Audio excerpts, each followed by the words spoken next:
안녕하세요. 임상현 작가입니다. 오늘 같이 학습할 첫 고사성어는 두문불체입니다. 막을 두, 문문, 안일불, 날출. 두문은 밖으로 출입을 아니하려고 방문을 닫아 막음의 뜻이고, 불출은 밖으로 나가지 아니함의 뜻입니다. 그러므로 집에만 있고 바깥 출입을 아니함을 가리키는 말입니다. 쓰임새를 봅니다. 대학 시험을 잘못 보았다며 형이 두문불출하고 있는데 뜻밖의 합격했다는 기쁜 소식이 전해졌다. 다음은 덕농망촉입니다. 어덜덕 땅이름농 발알망 총나라촉. 덕농은 롱 땅이름을 얻다라는 뜻이고, 망촉은 총나라를 바라다라는 뜻입니다. 그러므로 사람이 만족할 줄을 모르고 계속 욕심을 부리는 경우를 비유하는 말입니다. 같은 말로는 차청차교가 있습니다. 유래를 살펴봅니다. 중국 삼국시대에 촉을 차지한 유비가 강남의 손경과 맞서 싸울 때 조조는 단숨에 한중을 빼앗고 롱땅까지 점령하였다. 이때 조조의 부하 사마이가 말했다. 여기서 조금만 더 진격을 하면 유비가 다스리는 촉도 쉽게 얻으실 수 있을 것이옵니다. 그러자 조조가 인간이란 만족할 줄 모른다고 하여서 우리가 이미 농을 얻었으니 촉까지 바라지 않소 라고 말하였다. 쓰임새를 봅니다. 내 것에 10분의 1밖에 안 되는 친구의 몫을 달라고 하더니 덕농망촉이 따로 없구나. 다음은 덕어망전입니다. 어덜덕 물고기어 이절망 통발전. 덕어는 물고기를 잡음의 뜻이고, 망전은 통발을 잊어버림의 뜻입니다. 그러므로 물고기를 잡고 나면 통발을 잊어버린다는 뜻으로 목적을 이루면 그때까지 수단으로 삼았던 것을 잊어버린다는 것을 말합니다. 유래를 살펴보겠습니다. 장자가 저는 고기를 잡기 위한 것이지만 고기를 잡고 나면 저는 잊어버린다. 망전. 쟤는 짐승을 잡기 위한 것이지만 짐승을 잡고 나면 쟤는 잊어버린다. 망제. 말은 뜻을 나타내는 것이지만 뜻을 다 알게 되면 그 말은 잊어버린다. 망은.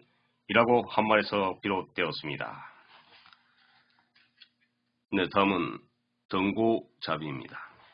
오를등 높을고 스스로 자 낮을비. 등고는 높은 곳에 오름의 뜻이고, 자비는 낮은 곳에서 시작함, 스스로의 낮춤의 뜻입니다. 그러므로 높은 곳에 오르려면 낮은 곳에서 시작해야 합니다. 곧 모든 일은 순서를 밟아야 함을 뜻하나 지위가 높아질수록 자신의 낮춤을 이루는 말이기도 합니다. 쓰임새를 봅니다.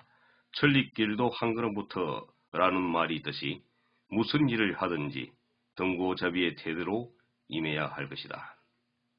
다음은 등용문입니다. 오를등 용용 문문.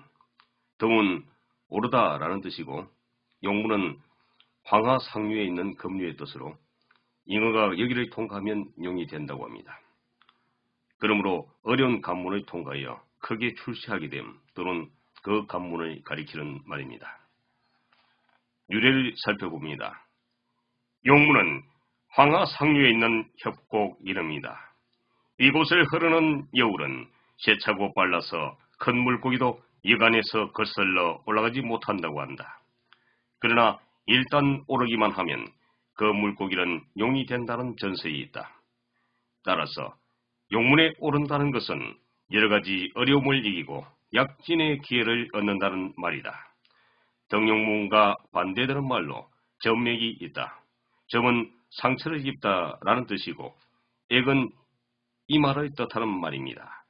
물고기가 용문에 오르려다 바위에 이마를 부딪혀 상처를 입는 경우를 말합니다. 즉, 낙방자를 가리킬 때 쓰는 말입니다. 쓰임새를 봅니다. 신문사에서 매년 시행하는 신춘문예는 작가들의 등용문이다. 다음은 등화과친입니다. 등불 등 불하, 가이가, 친할친, 등하는 등불의 뜻이고 가치는 가히 가까이 함의 뜻입니다. 그러므로 등불의 가까이 할 만한다 라는 뜻으로 서늘한 가을밤은 심신이 상쾌하여 독사기의 조명을 일컫는 말입니다. 유래를 살펴봅니다. 장나라의 문장가 한유가 아들 창에게 독서를 권장하기 위해서 쓴 시에서 유래되었다. 바야흐로 가을, 장마도 거치고 말과 들판에 서늘한 바람, 이제 등불을 가까이 할 수 있으니 책을 펴보는 것도 좋으리. 쓰임새를 봅니다. 등하 과친의 계절을 맞아 많은 책을 읽어 교양을 높이자. 네, 다음은 등하 불명입니다.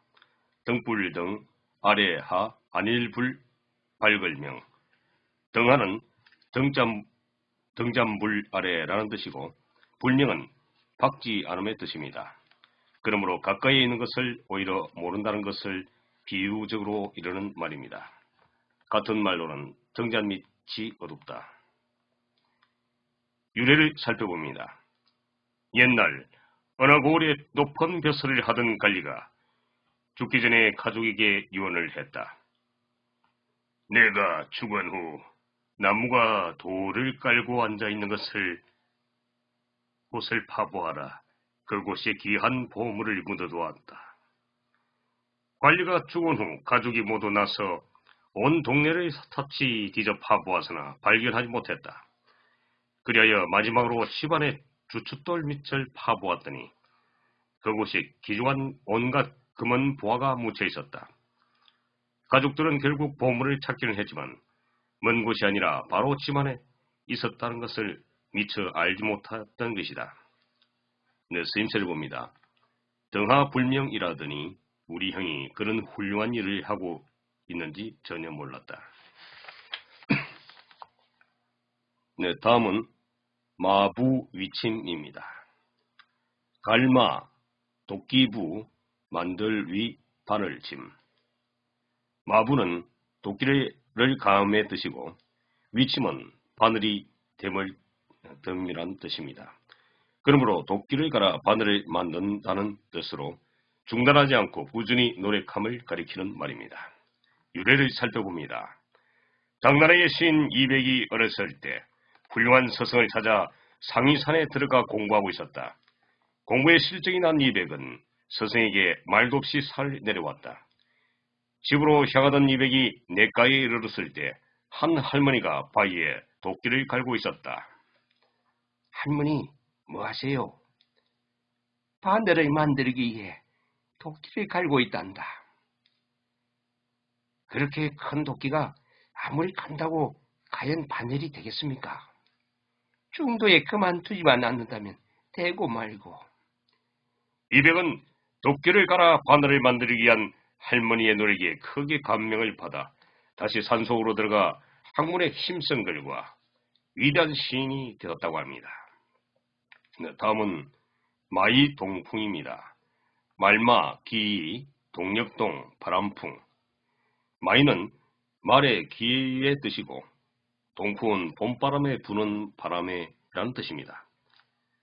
이 말은 말의 길은 봄바람이 불어도 반응이 없다는 뜻으로 남의 말을 귀담아 듣지 아니하고 지나쳐 흘려버림을 비꼬아 이르는 말입니다.